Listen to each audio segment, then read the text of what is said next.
नमस्ते मित्रों, आरव हिंदी ज्ञान यूट्यूब चैनल में आप लोगों का हार्दिक स्वागत है।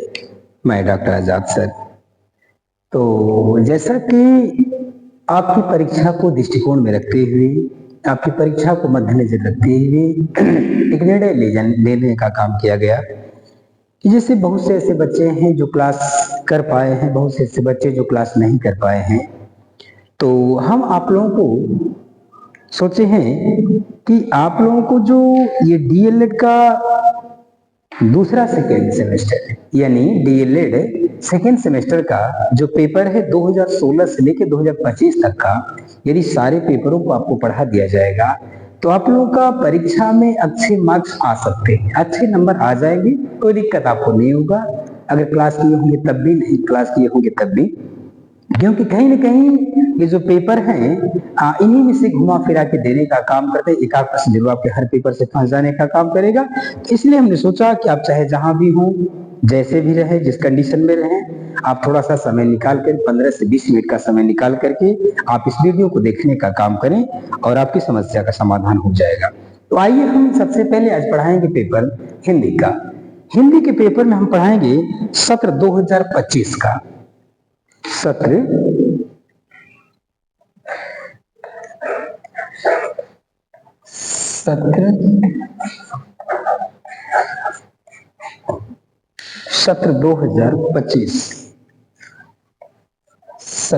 2025 हम आपको पढ़ाएंगे सत्र 2025 का पेपर। तो 2025 के पेपर में कैसे प्रश्न दे रखा था हिंदी में उसमें, और उन्हीं प्रश्नों पे हम चर्चा करने का काम आपसे करेंगे। तो देखो, उसमें पहला प्रश्न से दे रखने का काम किया था। प्रश्न नंबर 1 दिया था, रानी केतकी की कहानी के रचयिता। लिखा था रानी केतकी की कहानी की रचयिता। देखिए, आपका 2025 में समय आपका 2 घंटे का था। आपका पूर्णांक था 50 नंबर का, पूर्णांक था आपका 25 नंबर का। तो उसमें आपसे उसने पूछने का काम किया हुआ था कि देखिए, समय परिवर्तन होते रहते हैं, उसकी कोई बात नहीं है। 25 नंबर के जो भी पेपर होते हैं उसमें 1 ही घंटे का समय होता है, 50 नंबर वाले में 2 घंटे का समय होता है। जैसे प्रश्न होते हैं उस तरह के आपके समय दिए जाते हैं। तो इसमें आपको प्रश्न नंबर 1 दिया था 2025 में हिंदी के पेपर में कि रानी केतकी के रचयिता। तो उसमें एक ऑप्शन भी दे रखने का काम किया हुआ था। ऑप्शन ही दिया था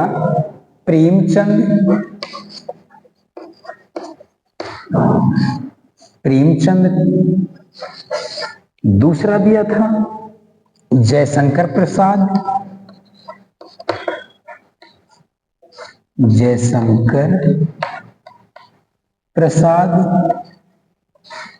और तीसरा था इंसा अल्लाह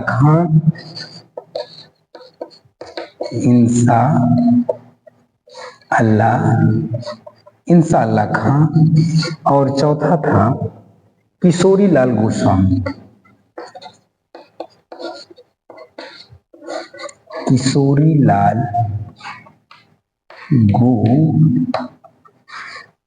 गोस्वामी ये आपके पेपर में दिया था। ये आपके पेपर में उसने दे रखने का काम किया हुआ था 2025 के पेपर में कि रानी केतकी की कहानी का रचयिता कौन है। तो हम समझते हैं, हो सकता है उसने रानी केतकी की कहानी पूछ दिया था उस समय, हो सकता है इसमें से किसी और को पूछ देने का काम करे पेपर में। भाई, पेपर सेटर हम लोग नहीं है। हाँ, पेपर पढ़ाया जाता है, जो पेपर रहते हैं पूर्व परीक्षाओं के जो पेपर होते हैं उन पेपरों को आपको भली भांति पढ़ाने की कोशिश की जाती है कि उन पेपरों में से हो सकता है आपके प्रश्न फंस जाएं, और निश्चित रूप से हर साल पेपर फंसने का काम करता है, तो भी फंसने का काम करेगा। यदि आप 2016 से लेकर 2025 तक के सारे विषय के पेपरों को पढ़ लेने का काम करते हैं तो आपको सेज पढ़ने की कोई आवश्यकता नहीं होगी। इसलिए नहीं होगी क्योंकि कहीं न कहीं से पेपर इसी में से आने का काम करता है।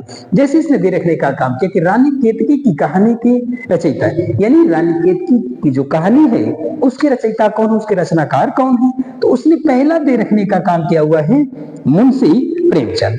तो आप जरा समझिए कि रानी केतकी की कहानी के रचयिता क्या मुंशी प्रेमचंद हैं, जयशंकर प्रसाद हैं, इंसाल्लाह खां हैं या किशोरीलाल गोस्वामी हैं? तो हम अब चर्चा करेंगे इस पे। हम चारों ऑप्शन में पहले एक बार लिस्टपात कर लेते हैं, देख लेने का काम करते हैं। इसमें से किसकी कौन सी रचना है सामान्य, कम से कम समय में हम आपको पढ़ाने की कोशिश करेंगे। तो मुंशी प्रेमचंद की जो कहानियां हैं उसमें था ईदगाह। ईदगाह हो गया। इसके बाद कहता है ईदगाह है, फिर है, लंबा तो होगा वीडियो थोड़ा सा। ईदगाह, कफन, नमक का दरोगा, नमक का दरोगा, दो बैलों की कथा,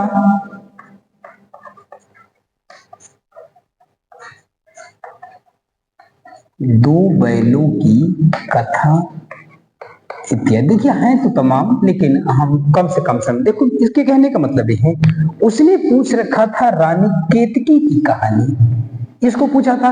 अब इसमें कहता है कि जो मुझसे प्रेमचंद की कहानी है, जो मुझसे प्रेमचंद को उस नाम से दे रखने का काम किया, वो इसमें क्या है, ईदगाह है, कफन है, नमक का दरोगा है, दो बैलों की कथा। इसमें तो ऐसी कहानी नहीं दिखाई दे रही है। तो इसका मतलब ये है, ये भी आपका प्रश्न नहीं होगा, लेकिन आपकी जानकारी के लिए मैं इसको इसलिए बता रहा हूं, हो सकता है इस बार मुझसे प्रेमचंद का ही पूछ देने का काम करे, तो आप उसे संतुष्ट रहेगा कि इनका ये रचना है, ये कहानी है।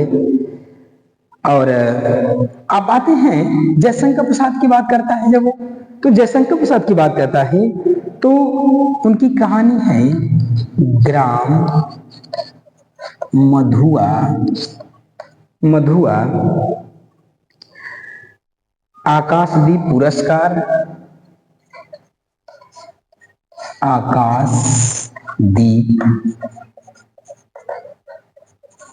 आकाशदीप पुरस्कार, ममता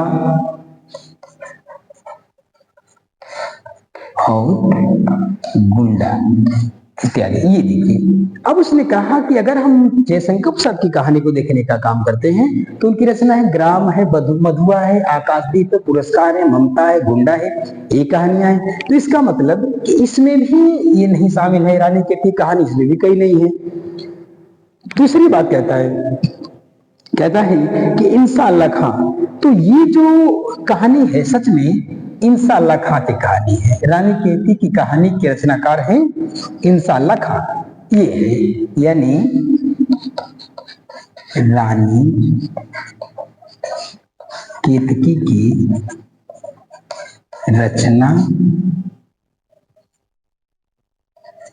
रचनाकार। तो रानी केतकी की कहानी के रचनाकार है इंसाल्लाह खां। अब एक बचते हैं और किशोरीलाल गोस्वामी को भी हम दिखने का काम करते हैं। कहता मयंक, मंजरी और इंदु, मयंक, मंजरी और दूसरा है इंदु।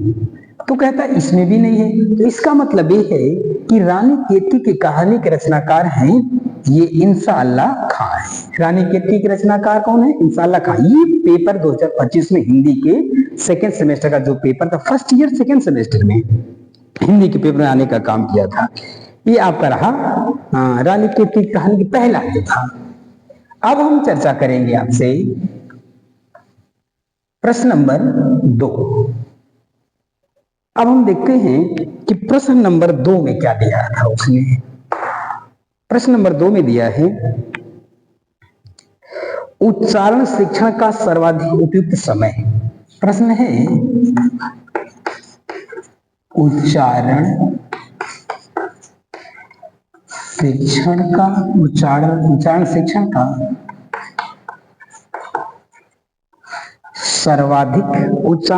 का सर्वाधिक उपयुक्त समय।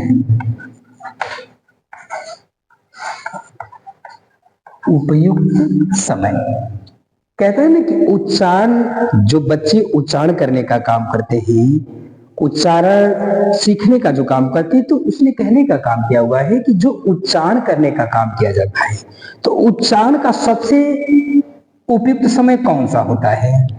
तो इसने दे रखने का काम किया। उच्चारण शिक्षण का पहला जो समय होता है प्राथमिक स्तर,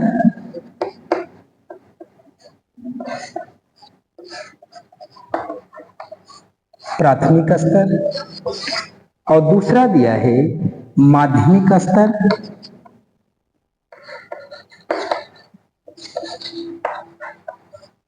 माध्यमिक स्तर, और तीसरा दिया है स्नातक स्तर, और चौथा दिया है परास्नातक स्तर। परास्नातक स्तर। देखिए अब बात ये करता है कि उच्चारण, ये प्रश्न ये कहना चाहता है आपसे ना, ये कह रहा है कि उच्चारण शिक्षण का सर्वाधिक उपयुक्त समय क्या। कहता है कि जो बालक उच्चारण करने के लिए उसको जब सिखाया जाता है तो उच्चारण करने का सबसे अच्छा समय कौन सा होता है।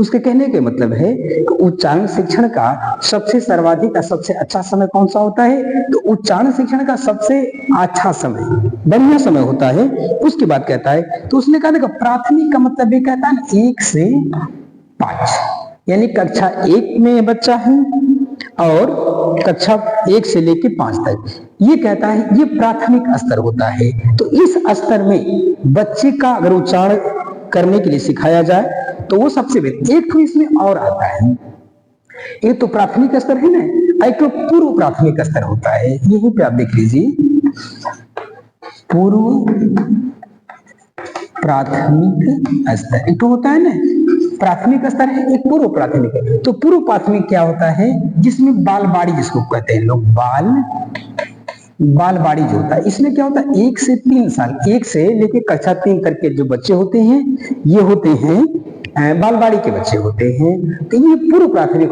कभी अगर आपसे चर्चा करते कि पूर्व प्राथमिक किसे कहते हैं, तो बालवाड़ी को क्या कहते हैं, पूर्व प्राथमिक कहते हैं। इसमें 1 से लेके कक्षा 3 के बच्चे होने का काम करते हैं, इन्हें क्या कहते हैं, पूर्व प्राथमिक। इसके बाद कहता है प्राथमिक बच्चे।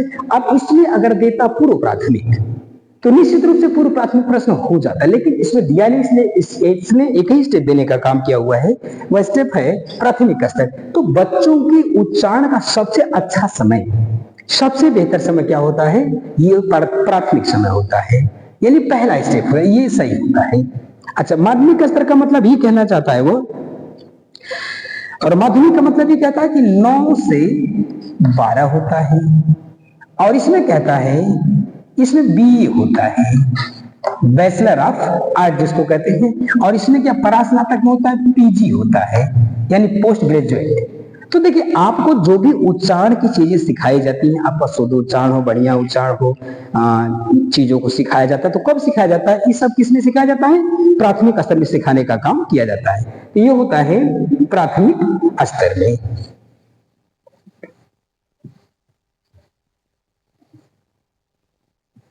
अब देखिए प्रश्न नंबर 3 है, प्रश्न नंबर 3 है। प्रश्न नंबर 3 में दिया है क्रिया के मूल रूप को क्या कहते हैं। क्रिया के मूल रूप को क्या, क्रिया के मूल रूप को क्या कहते हैं। आप देखिए इसमें उसने ये देने का काम, ऑप्शन देने का काम किया है, क्रिया के मूल रूप को क्या कहते हैं। तो पहला कहता है कि कर्ता कहते हैं, उसके जो ऑप्शन है, पहला कर्ता दिया है, दूसरा उसने दे रखा है ऑप्शन विशेषण, दूसरा है विशेषण, और तीसरा दिया है धातु, और चौथा दिया है इसने, चौथा दे रखने का काम किया हुआ है कर्म, कर्म। अब ये कहना क्या चाहता है ना, कहता ये कि जो इसने कहने का काम किया, क्रिया का जो मूल रूप है, यानी क्रिया का जो मूल रूप उसे हम क्या कहते हैं, हम लोग जिससे क्या है पढ़ने, तो पठ होता है, पढ़ने का जो मूल होता है धातु वो पठ होता है। तो उसी तरह इसने कहने का काम किया हुआ है क्रिया के मूल रूप को क्या कहते हैं। अभी हम ऑप्शन समझने का काम करते हैं, तो ऑप्शन से देखने का काम किया हुआ है। अगर हम करता है तो कार्य को करने वाले को, कार्य को करने वाले को कर्ता कहते हैं, ये बात हो गई। यानी जो कार्य को करता है उसे ही कार्य को करने वाले को ही कर्ता कहते हैं। तो बात खत्म की क्रिया के मूल रूप को पूछ रहा है ना, क्रिया के मूल रूप को क्या कहते हैं, पहली बात ये तो खत्म। इसका मतलब ये भी उसका उत्तर नहीं है, क्योंकि कार्य जो करता है उसे ही कर्ता कहते हैं। दूसरा कहता है विशेषण। विशेषण का मतलब होता है कि विशेषता को ही विशेषण कहते हैं, विशेषता को ही विशेषण कहते हैं। तो कहता है कि जैसे किसी चीज की विशेषता जो बताई जाती है, जब किसी चीज की विशेषता को बताने का काम किया जाता है उसे हम क्या कहते हैं, विशेषण कहने का काम किया जाता है।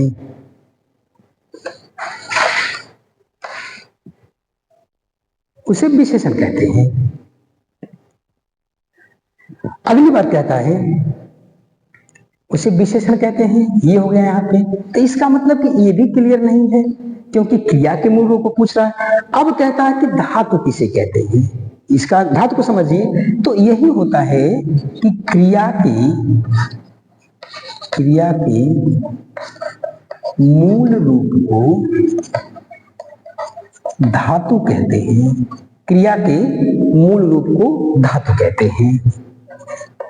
क्रिया के मूल रूप को धातु कहते हैं। और ये होता है जहां पर कर्म प्रधान होगा उसे कर्म कहते हैं, उसे कर्म कहते हैं। देखो इसके कहने का ये मतलब है, उसने कहा ना क्रिया के मूल रूप को क्या कहते हैं, क्रिया के मूल रूप को क्या कहते हैं, धातु कहते हैं। ये सही है, क्रिया के मूल रूप को धातु कहते हैं। जैसे क्या है ना कि पढ़ना, तो इसका जो धातु है पठ। जाना, इसका धातु है गम। तो ये क्रिया का मूल रूप है, ये क्रिया का मूल रूप है, इसे ही कहते हैं, ये क्रिया के मूल रूप को क्या कहते हैं, धातु कहते हैं। ये प्रश्न नंबर 3 था। अब हम समझते हैं प्रश्न नंबर 4 में क्या लिखा है उसने।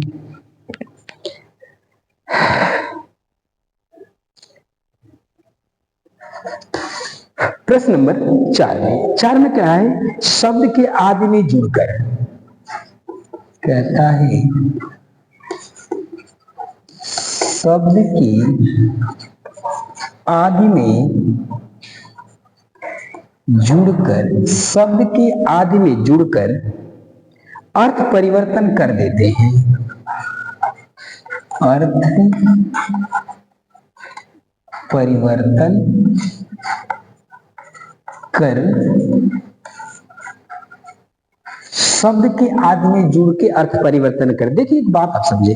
अब उसने कहा कि नंबर 1 ऑप्शन उसने दे रखने का काम किया हुआ था, कहता है कि प्रत्यय कहते हैं, नंबर 2 समास कहते हैं, नंबर 3 उपसर्ग कहते हैं, और नंबर 4 शब्द शक्ति कहते हैं, शब्द शक्ति कहते हैं। ये कहता है ना कि शब्द के आदि में जुड़कर अर्थ का परिवर्तन। देखो आप लोगों ने 2-3 चीज पढ़ा है। देखो हम लोग क्या पढ़ाए हैं और आप लोग पढ़े यही ना कि आगे और शब्द होता है पीछे। आगे जिन शब्दों को जोड़ा जाता है उन्हें उपसर्ग कहते हैं, पीछे जिन शब्दों को जोड़ा जाता है उन्हें प्रत्यय कहते हैं। मूल शब्द के आगे जो जोड़ा जाता है उसे उपसर्ग कहते हैं, पीछे जोड़ा जाता है प्रत्यय कहते हैं। तो आगे पीछे चीजों को तो पढ़ा गया है, लेकिन इसने एक नया शब्द दे दिया था कि आदि में जुड़कर। तो आदि का मतलब यहाँ एक शब्द जोड़ लीजिए, आदि और अंत, 2 शब्द यहाँ हो गया, आदि और। तो आदि का मतलब होता है आगे, यानी शब्द के आगे जो जुड़े वह अर्थ में परिवर्तन करता है, उसे क्या कहते हैं, और अंत में। लेकिन यहाँ शब्द इसने क्या दे रखा, आदि ही दे रखने का काम किया, ना कि अंत दिया हुआ है। इसके कहने का मतलब है कि अगर किसी शब्द में उसके आदि में कोई शब्द जोड़ा जाए, किसी शब्द के आदि में कोई ऐसा शब्द जोड़ा जाए जिससे कि अर्थ का परिवर्तन हो जाए, उसे हम क्या कहते हैं। यही बात पूछ सकता है। इस बार अंत वाला पूछते कि अंत में जब किसी शब्द के अंत में जोड़ा जाए कोई भी शब्द तो क्या अर्थ परिवर्तन करने का काम करेगा, तो उसे क्या कहते हैं, तो यहां उसे कहने का काम। अगर प्रत्यय की बात करते हैं तो अंत में प्रत्यय जुड़ता है कम समय में। देखिए जो सब मूल शब्द के पीछे जो जुड़ेगा, मूल शब्द के पीछे जो जुड़ता है उसे प्रत्यय कहते हैं, यानी अंत में। पीछे का मतलब अंत में जो जुड़े उसे प्रत्यय कहते हैं, और आगे जो जुड़ता है उसे उपसर्ग कहते हैं। तो यहां आदि होगा, आदि में जो जुड़ता है उसे हम क्या कहते हैं, उपसर्ग होगा। पहली बात तो ये प्रश्न नहीं है। समास में क्या करता है कि समास में चीजों को ना कि संक्षिप्त करने का काम करता है, कम से कम करने का काम, इसे कहते हैं संक्षिप्त। ये संक्षिप्त होता है, ये संक्षिप्त। संक्षिप्त का मतलब होता है तो ये भी नहीं क्योंकि आदि में जुड़ के शब्द को जोड़ने का काम करेगा, बढ़ाने का काम करेगा। अच्छा, शब्द शक्ति क्या है? शब्द शक्ति में शब्द शक्ति 3 प्रकार की होती हैं, अविधा, व्यंजना, लक्षणा। तो जो चीज कहा जाए वही उसका अर्थ हो, अविधा होता है। जिसको व्यंग के माध्यम से जाना जाए उसे व्यंजना कहते हैं, जिसको लक्षण के माध्यम से जाना जाए उसे लक्षणा कहते हैं। तो इसका मतलब आदि और अंत की बात नहीं, ये भी खत्म है। तो इसका जो प्रश्न होगा सही होगा ये वाला, उपसर्ग। यानी आदि में कि किसी भी शब्द को अगर आदि में जोड़ देने का काम किया जाए, इसी शब्द की आदि में कोई भी उपसर्ग जोड़ देने का काम किया जाएगा तो अर्थ में परिवर्तन कर देगा। ठीक उसके अंत में जोड़ा जाएगा तो प्रत्यय में परिवर्तन करेगा। तो उसे आगे जो जुड़ता है यानी जो आदि में जुड़ता है उसे उपसर्ग कहते हैं, जो अंत में जुड़ता है उसे प्रत्यय कहते हैं। ये प्रश्न नंबर 4 था।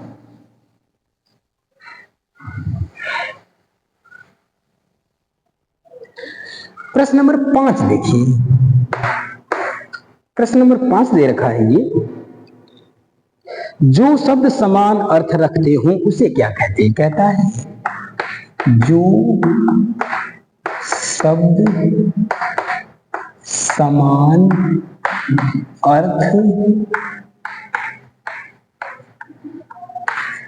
अर्थ रखते हो उसे क्या कहते हैं? उसने कहा कि उसे क्या कहते हैं? कहता है जो शब्द समान अर्थ रखने का काम करते हो उन्हें हम क्या कहते हैं? तो यहां पे दे रखा है ऑप्शन, इसमें प्रश्न नंबर 1 इसमें कह रखा है उसे हम एकार्थी कहते हैं, एकार्थी शब्द।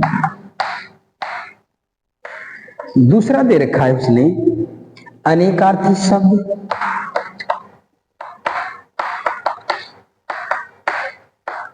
अनेकार्थी शब्द। तीसरा दे रखा है उसने सार्थक शब्द, सार्थक शब्द। और चौथा दे रखा है इसने समानार्थी शब्द।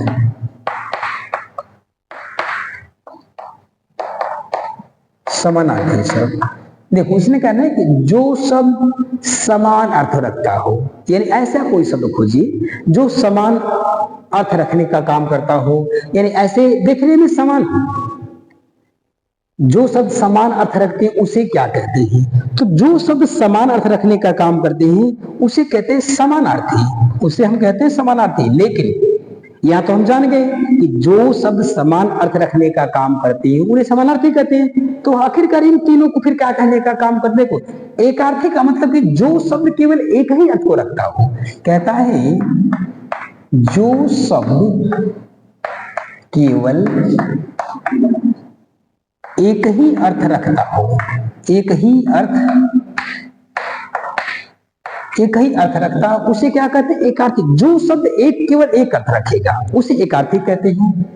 जो शब्द अनेक अर्थ रखेगा, जो शब्द अनेक अर्थ रखेगा उसे क्या कहते हैं? अनेकार्थी कहते हैं। जो अनेक अर्थ रखेगा उसे अनेकार्थी, जो एक शब्द रखेगा उसे एकार्थी। यहां कहता है सार्थक, जो सही अर्थ रखता हो, सही अर्थ रखता हो, सही अर्थात सार्थक, यानी देखिए अर्थ भी दो तरह के, एक होता है सार्थक, एक होता है निरर्थक। तो जो शब्द सार्थक अर्थ रखने का काम रखते हैं उन्हें हम क्या कहते हैं, सार्थक शब्द कहते हैं। और जो निरर्थक अर्थ रखते हैं, शब्द निरर्थक होते हैं, उनको निरर्थक कहते हैं। तो इसके कहने का मतलब है कि जो एक शब्द रखेगा तो ये भी नहीं है, जो अनेक रखेगा ये भी नहीं है, जो सार्थक है ये भी नहीं है। उसने कहा जो समान अर्थ रखने का काम करे उसे क्या कहते हैं, तो उसे हम कहते हैं समानार्थी शब्द कहने का काम किया जाता है। ये रहा आपका प्रश्न नंबर 5। तो इस तरह की चीजें आपके पेपर में अक्सर आता रहता है। पिछले बार जो पेपर हमने पढ़ाने का काम किया था फर्स्ट सेमेस्टर में, उसमें आप लोगों का अच्छा से अच्छा नंबर आया था और बहुत बच्चों ने अच्छा नंबर लाने का काम किया, क्योंकि पेपर हमने जो पढ़ा था उसको पढ़ करके। अब देखिए प्रश्न नंबर 6 है, कहता है प्रश्न नंबर 6 उसमें कहता है लिखित अभिव्यक्ति के दो उद्देश्य। कहता है लिखित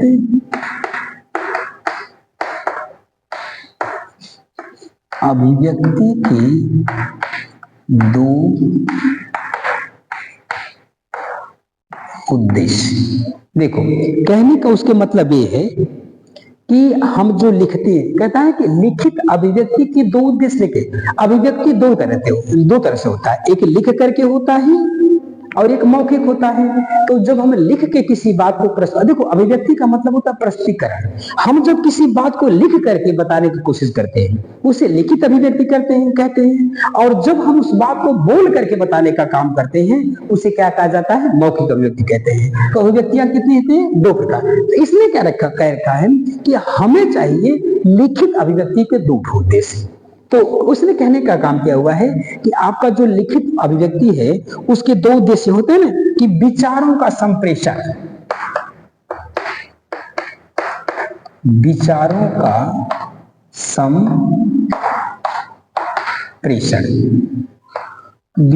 का संप्रेषण, उसने कहने का काम किया हुआ है कि लिखित अभिव्यक्ति का पहला उद्देश्य है कि हम अपने विचार जो आदान प्रदान करने का काम करते हैं, पहला उद्देश्य है लिखित अभिव्यक्ति विचारों का संप्रेषण होता है। और दूसरा जो होता है वह भाव और सूचनाओं को,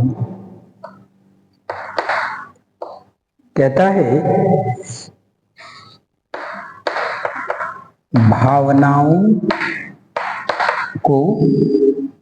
भावनाओं और सूचनाओं का संप्रेषण कहता है ना कि हम अपनी बात को लिख करके भी कहने का काम करते हैं। तो कहता है विचारों का ऐसे संप्रेषण होता है, मेरे विचार क्या है, हमने विचार का संप्रेषण किया, आदान प्रदान करने का काम किया, ये विचारों का संप्रेषण हो गया। यहाँ कहता है भावनाओं और सूचनाओं का संप्रेषण।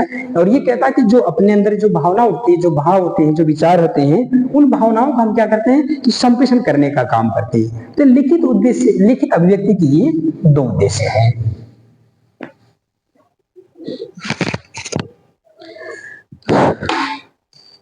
अब प्रश्न नंबर 7 है, प्रश्न नंबर 7 में इसने कह रखने का काम किया हुआ है अर्थ की दृष्टि से शब्दों के भेद। अर्थ की दृष्टि से शब्दों की दो भेद। देखिए अब 7वें प्रश्न में आपने दिया था उसने कि जो अर्थ की दृष्टि है, अर्थ के दृष्टिकोण से शब्दों की देवी। देखिए शब्दों के बहुत भेद होते हैं, लेकिन उसने कैसे पूछा है कि शब्द के मात्र दो भेद पूछा है। तो शब्द के दो भेदों में क्या है, कई भेद लिख लीजिए। देखिए आप कई भेदों को जब लिख लेंगे ना तो एक दो भेद आराम से आप लिख लेंगे, आपको जानकारी भी होगी इसमें। देखो अर्थ की दृष्टि से शब्द के दो भेद क्या है, तो कहता एक से अधिक वर्णों के मेल से बने स्वतंत्र होते हैं ये सब, और सार्थक इकाई शब्द कहलाती है। तो इसे शब्द को नहीं पूछ रहा, ये पूछना चाहता है कि अर्थ के शब्द के कितने भेद होते हैं। तो नंबर 1 पर्यायवाची, नंबर 2 बिलोम। नंबर 3 समरूप।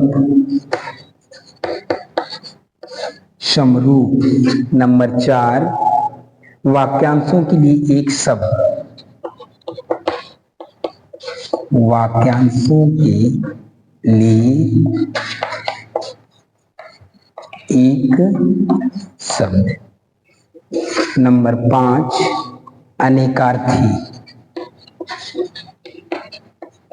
अनेकार्थी। नंबर 6 एकार्थी। एकार्थी। अब देखो उसने क्या कहा है आपसे, उसने ये कहने का काम किया हुआ ना कि जो अर्थ की दृष्टि से शब्दों के दो भेद, यानी अगर चाहता तो ये भी पूछ सकता था कि अर्थ की दृष्टि से शब्दों के कितने भेद होते हैं, ये भी पूछ सकता था। पूछ तो ये भी सकता था प्रश्न आपसे कि अर्थ की दृष्टि से शब्दों के भेद, ये भी पूछ, लेकिन उसने कहा कि दो भेद केवल बता दो कि अर्थ की दृष्टि से शब्द अर्थ की दृष्टि से शब्दों के कितने भेद होते हैं।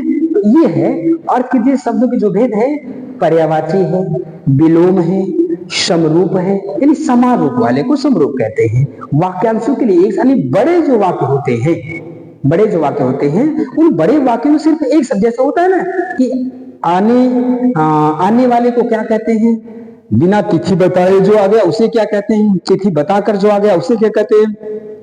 तो बिना तिथि बताए हुए जो आता है उसे अतिथि कहते। तो वही कहता है ना कि वाक्यांशों के लिए एक शब्द, छोटा सा शब्द अतिथि कह दिया, काम खत्म हो गया। और अनेकार्थी शब्द, एकार्थी शब्द। तो उसके कहने का मतलब ये है कि जो अर्थ के दृष्टि से शब्द के भेद होते हैं ये लगभग निम्न प्रकार के होते हैं। एकार्थी होता, अनेकार्थी होता, विलोम होता, पर्यायवाची होता, समरूपक होता, वाक्यांश एक शब्द होता है। ये सब क्या है, शब्द अर्थ के दृष्टि से शब्दों के भेद होते हैं।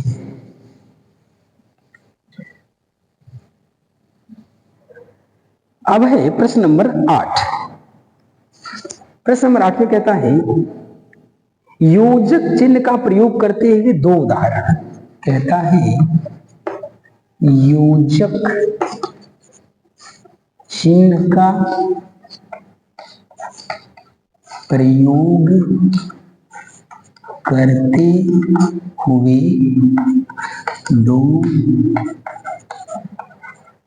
उदाहरण। उसने कहा ना कि जो योजक चिन्ह है उसका प्रयोग करते हुए, यानी आप लोगों को चिन्ह तो पढ़ाया गया है, तो उसमें कहता है कि अच्छा जो चिन्ह होते हैं उस चिन्हों में योजक और डैश दोनों लगभग बराबर ही हो जाते हैं, छोटा सा अंतर होता है। एक ये होता है, एक छोटा है, थोड़ा बड़ा होता है, डैश बड़ा होता है और योजक छोटा होता है। तो योजक जो होता है बीच में ही लगता है, योजक जो होता है एकदम बीचों बीच लगता है, लेकिन जो डैश होता है थोड़ा सा नीचे लगता है, ये अंतर होता है। ये कहता है कि योजक चिन्ह का प्रयोग करते हुए दो उदाहरण। योजक चिन्ह का मतलब ये कहता है कि योजक चिन्ह में क्या होता है, देखो दो उदाहरण पूछता है तो दो उदाहरण का मतलब ये होता है कि दो या दो से अधिक शब्दों को जो जोड़ने का काम करता हो उसे हम क्या कहते हैं, योजक। जो चिन्ह दो या दो से अधिक शब्दों को जोड़ने का काम करता है उसे योजक चिन्ह कहा जाता है। जैसे आप कहा लिखें, यह जैसे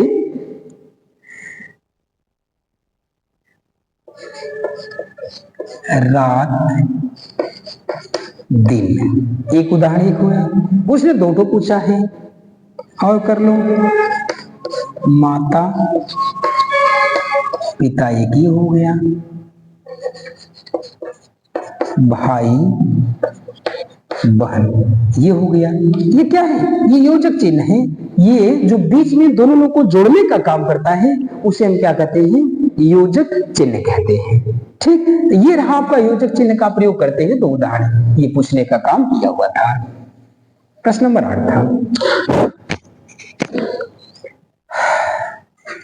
प्रश्न नंबर 9 में लिखा है इसने भाववाचक संज्ञा के 4 उदाहरण। कहता भाव वाचक संज्ञा की 4 उदाहरण। देखिए ये जो कहता है ना व्यक्तिवाचक, जातिवाचक, भाववाचक, समूहवाचक जो संज्ञा है इनकी बात करने का काम करता है। तो उसने कहा कि भाववाचक संज्ञा के 4 उदाहरण।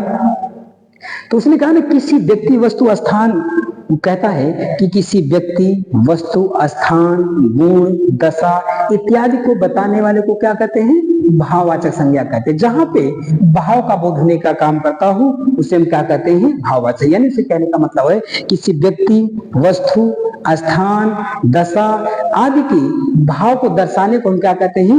भाववाचक संज्ञा कहने का काम किया जाता है। जैसे वह कहता है खुश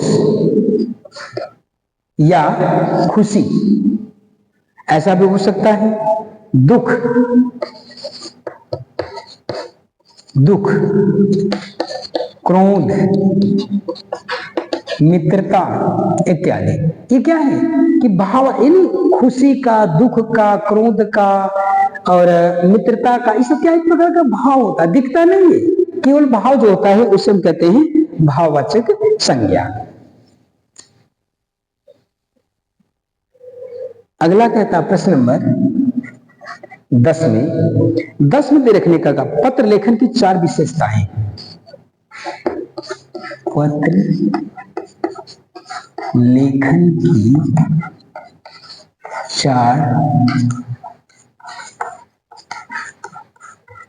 4 विशेषताएं।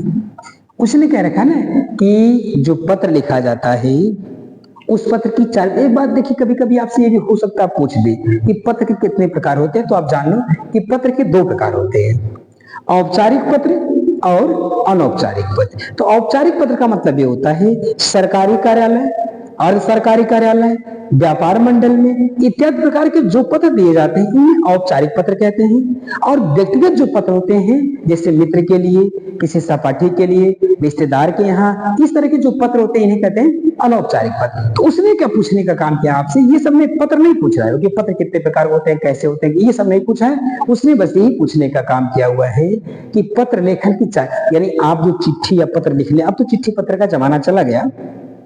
कहता आप जो चिट्ठी पत्र लिखने का काम करते हो तो उस चिट्ठी पत्र को लिखने की 4 मुख्य विशेषता क्या होती है, यानी उसमें क्या क्या होना चाहिए। नंबर 1, पहली बात कहता है कि अस्पष्टता। अस्पष्टता, पहली बात कहता है कि अस्पष्टता होनी चाहिए। पहली बात कि अस्पष्टता होनी चाहिए, यानी जो भी कुछ लिखे आप स्पष्ट लिखे। दूसरी बात कहता है संक्षिप्तता। संक्षिप्तता यानी चीजें क्या हो, संक्षेप में हो, संक्षिप्त में बहुत बड़ी चीजें नहीं हो, संक्षिप्तता। तीसरी बात कहने का काम करना है शिष्टता। शिष्टता यानी पत्र में आप जो लिख रहे हो ना उसमें शिष्टाचार दिखाई देना चाहिए। और अंतिम बात कहता है वह, और अंतिम भाव कहता है प्रभावशीलता।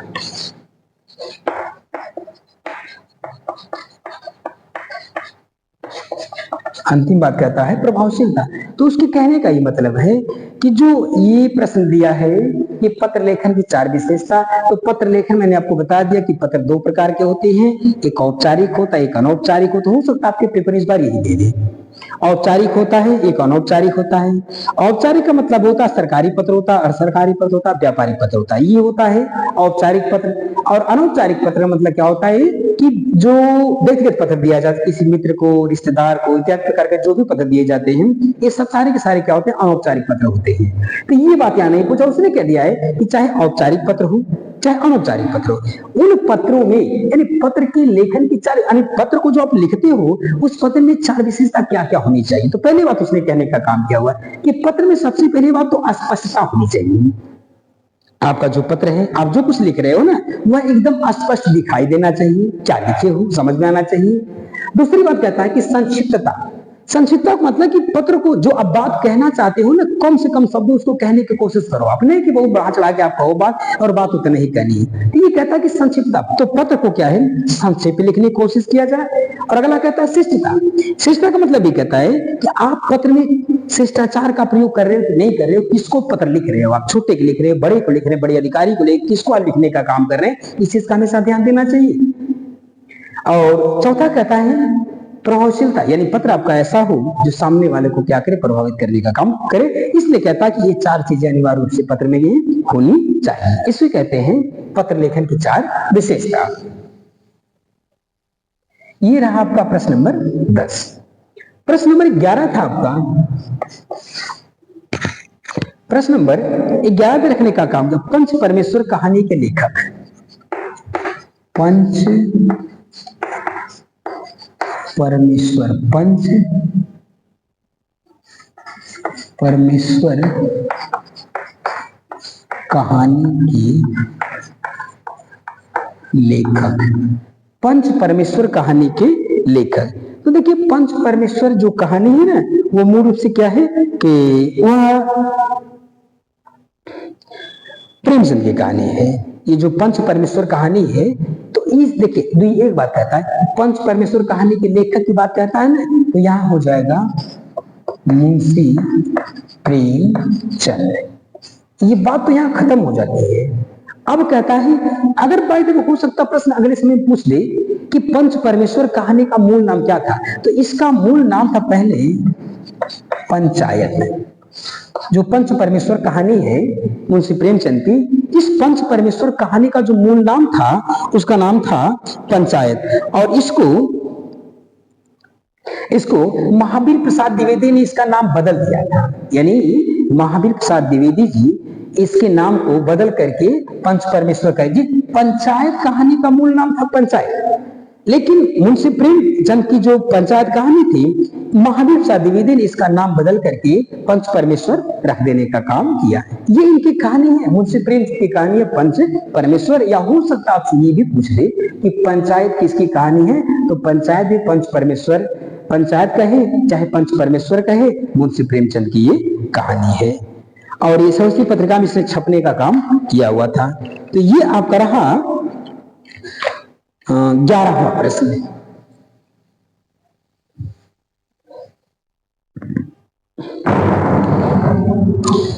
प्रश्न नंबर 11 था,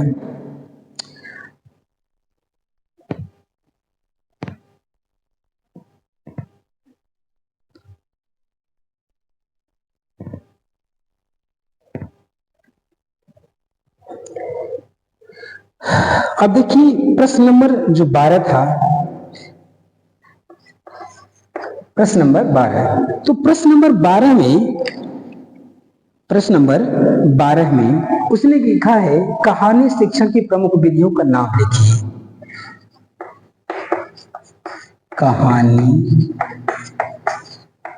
शिक्षण की प्रमुख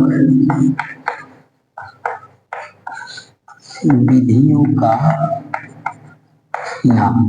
ये कहता है ना कि 12वां प्रश्न ये कहता है कि कहानी शिक्षण की प्रमुख विधियों का नाम लिखिए। यानी उसके कहने का मतलब ये है कि हम लोग आप जो कहानी शिक्षण को पढ़ाने का काम किया जाता है, तो कहानी शिक्षण को पढ़ाने की ये प्रमुख विधियां कौन कौन सी हैं, तो उसने ये कहने का काम किया हुआ है, इसकी 3 विधियां हैं। कहता है इसकी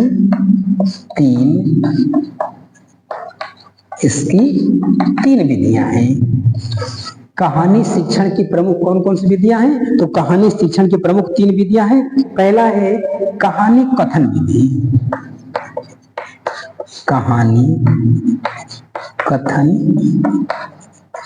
कहानी कथन विधि।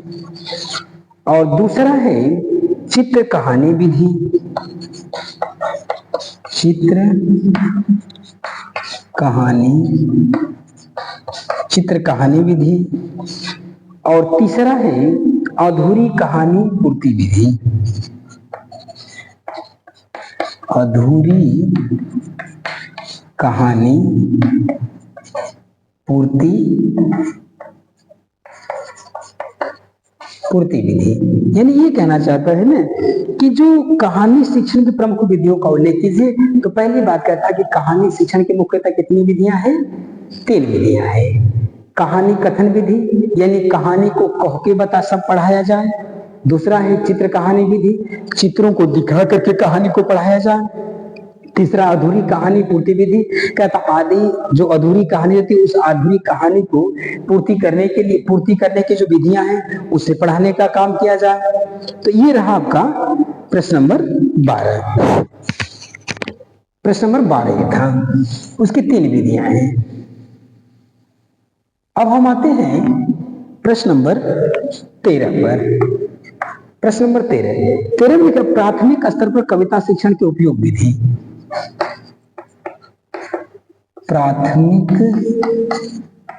शिक्षण, प्राथमिक नहीं, प्राथमिक शिक्षण नहीं, प्राथमिक स्तर है भाई।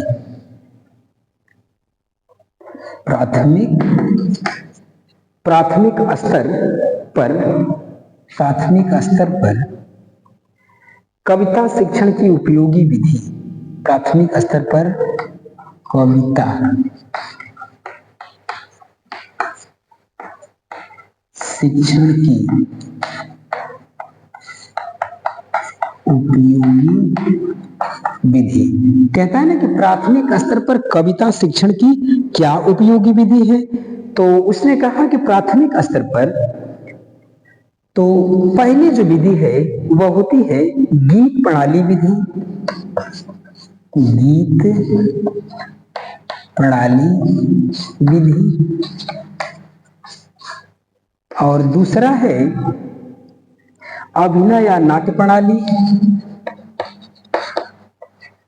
अभिनय या नाट्य प्रणाली।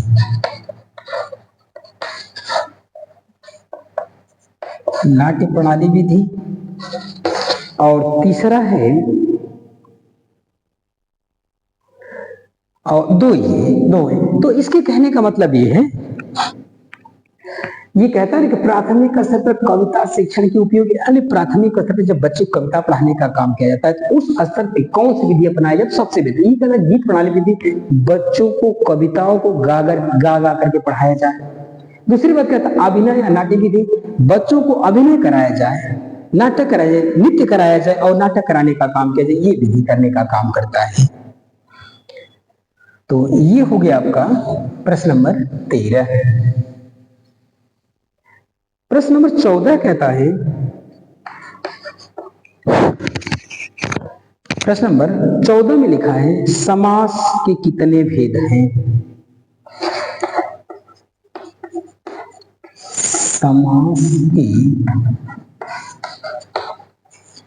कितने भेद हैं। देखिए ये पूछता है ना कि समास के कितने भेद हैं, तो इसके कहने का ये मतलब, सबसे पहली बात तो ये कहना चाहता है ना कि आप जाने कि समास कितने होते हैं। समास कितने होते हैं, तो सामान्य सी बात है कि समास आपके 6 होते हैं। अब उसको अगर आपको याद नहीं है तो उसको ऐसे समझ लेने का काम करो। अब तक दादी, अब तक दादी, ऐसा अगर होता है तो अ से अव्ययी भाव समास, ब से बहुव्रीहि समास, त से तत्पुरुष समास, क से कर्मधारय समास, दा से द्वंद्व समास, दी से द्विगु समास। ये 6 समास होने का काम करते हैं। तो समास का तात्पर्य होता है ना संक्षिप्त करना या छोटा करना। ये समास के भेद हैं। हाँ, प्रयोग के दृष्टि से समास के अलग भेद होते हैं, लेकिन समास ये 6 होते हैं। समास ये 6 होते हैं और प्रयोग के दृष्टि से इनके भी भेद होने का काम करते हैं। तो इसमें प्रयोग के दृष्टि से आपसे पूछने का काम नहीं किया है। अच्छा, प्रयोग के दृष्टि से भी अगर पूछता हो तो संयोग मूलक समास होता है, आश्रय मूलक समास होता है, वर्णात्मक मूलक समास होता है। तो इस तरह की चीजें अलग अलग सब होने का काम करती है। ये रहा समास का।